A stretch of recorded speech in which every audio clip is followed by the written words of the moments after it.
Homework 19 is the last of Chapter 1, or what they call Chapter 1. Again, we're solving equations that have fractions, and so as Dan reminded me last time, you got to check for your exclusions of things that you can't have for answers. So we might as well check at the beginning. We can't have a negative... I don't know why this pen won't stay on the right pen. We can't have a negative 6 in the denominator, and we can't have a negative 1 in the denominator. So if we solve the whole thing, which will take a while, and get either of those two solutions, we'd have to take them out because division by 0 is undefined, and so we can't have a 0 in the bottom of the fraction. So I'm going to check for them right away so I don't forget to check at the end. Again, we want to multiply by our common denominator to get rid of the fraction. Our common denominator is going to include both the w plus 1 and the w plus 6 so that we can eliminate the fractions. So we're going to have 4 times w plus 1 and w plus 6.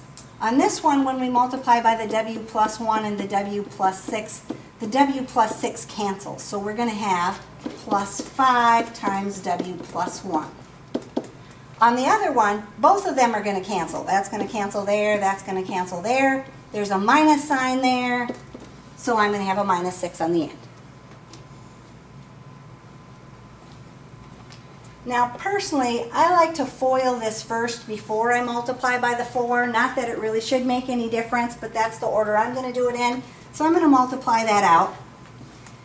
So w times w is w squared. The outside plus the inside would be 6w plus 1w, so 7w in the middle.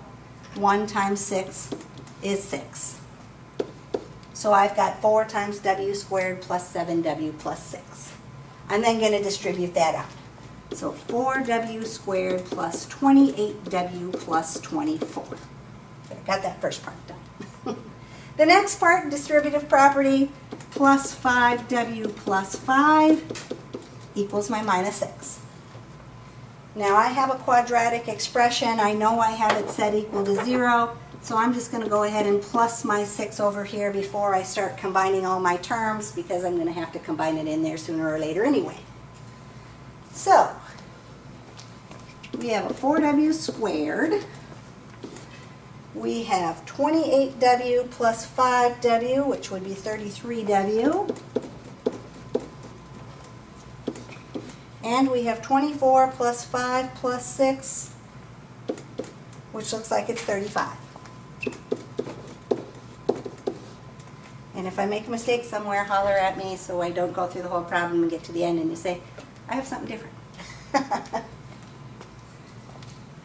We have to solve this by factoring.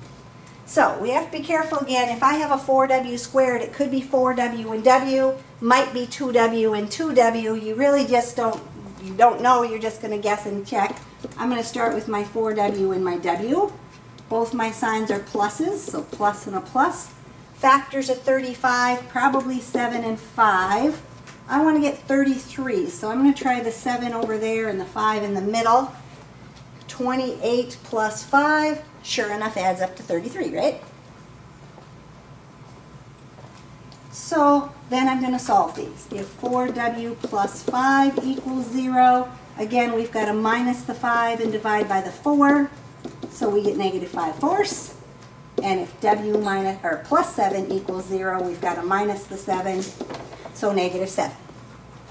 Didn't get either value that's restricted, so both of those values should be okay. So negative 5/4 and negative 7 should be my solutions. So lots of spots in there where you can make silly little mistakes. Just try to take your time.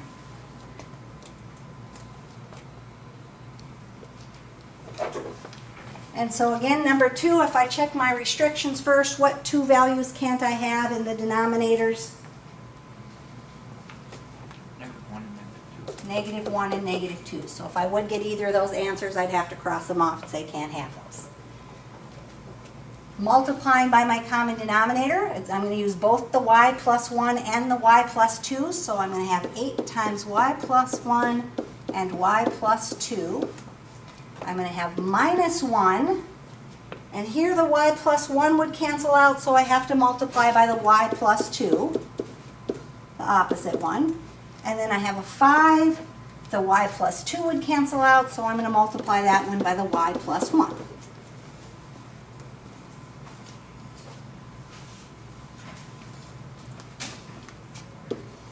So again, I'm going to FOIL that out first. Y times y is y squared. My outside plus my inside would be 2y plus 1y, so I'm going to have 3y in the middle. And then 1 times 2 is 2.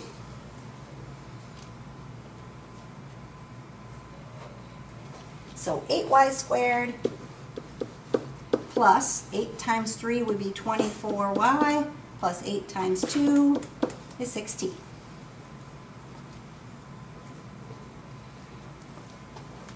Using my distributive property here, I'm going to multiply by -1.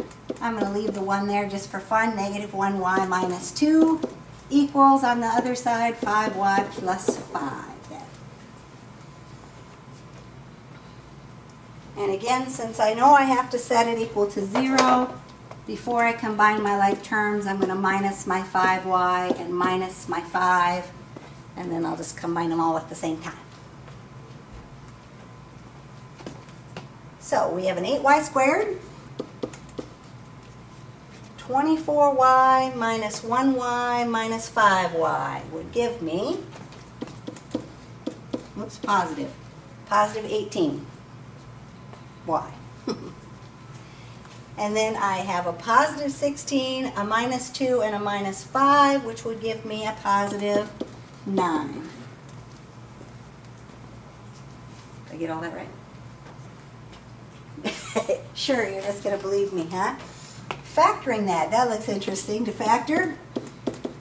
I'm going to guess it's not 8 and 1. I'm going to try 4 and 2. 4y and 2y, plus and a plus. And I want to get 18 in the middle. If I do 3 and 3, I'm going to get 12 plus 6, which, hey, is 18. The more you do, the easier it gets to figure out what you're doing. Don't think I'm magic. I'm not. I've just did 9 million problems. So, if 4y plus 3 equals 0, I'm going to minus my 3 and divide by my 4. So -3/4 would be the solution on that one. If 2y plus 3 equals 0, I'm going to minus my 3 and divide by the 2. So -3/2. Didn't get either of my exclusions, so -3/4 and -3/2 should be my two answers. You guys get to help me with the next one.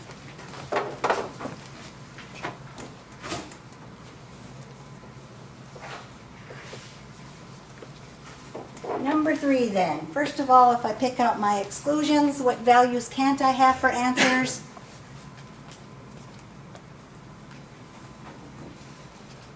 You know how we're getting them? We're looking at the denominator and figuring out what values give us 0. So on this one I can't have 1, and on this one I can't have -2. So if I get either of those two answers, it would give me 0 on the bottom of my fraction, and that's why I can't have those. Hit the board with my hand. So, multiplying by my common denominator. My common denominator, v plus 2 and v minus 1. What would I have there for my first part of my equation?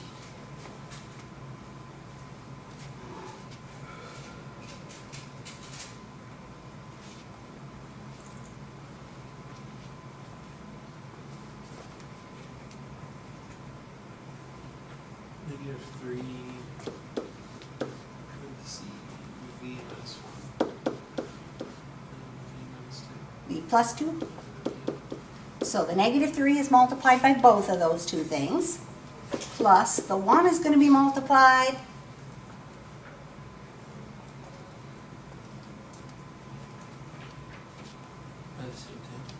by, I'm going to be able to cancel out the v minus 1, and so I'm just going to multiply it by the v plus 2. So So technically I'm taking everything times v minus 1 and v plus 2, but on the fraction ones I should be able to cancel at least one of them out, if not both of them out, right? Equals, on the other side they're both going to cancel, right? I'm going to cancel the v minus 1 and the v plus 2, so I'm just going to get the 3.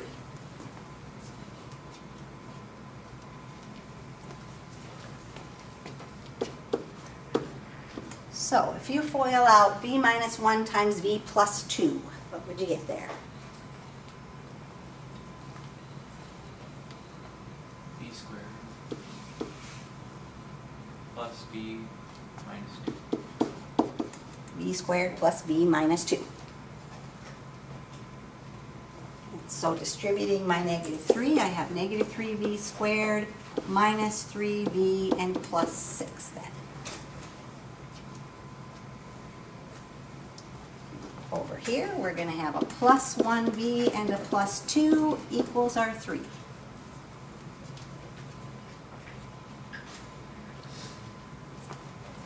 Now on this one, because I don't want to have the negative 3v squared, I'm going to move everything over to the other side.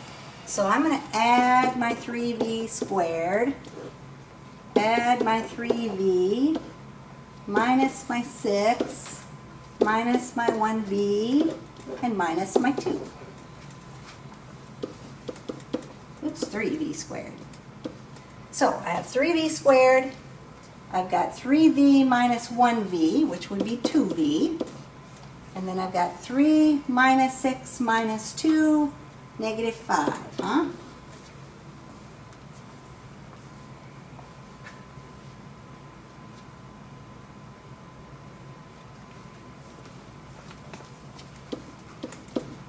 So factoring that, 3v and v we know has to be the 3v squared, right? My signs in this case are going to be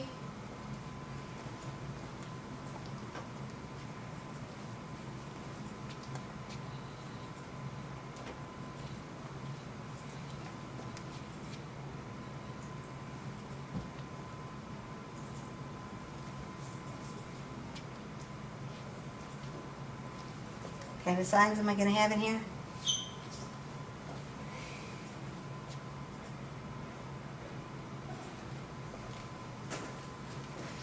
If the end is negative, we've got one of each, right? One plus and one minus. And factors of 5, well, we know that's a 5 and a 1. And if we check that, we're going to get negative 3v plus 5v, which is plus 2v in the middle, right? So if 3v plus 5 equals 0, v would equal what?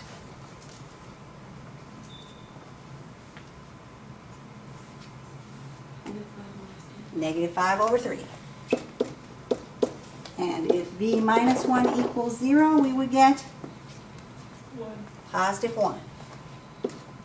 However, if we look up here, we said, oh, we can't have 1 in the denominator because then I'd have something over 0. And so we've got to get rid of that from our list. And so the only thing we're going to put in for that one is v equals negative 5/3.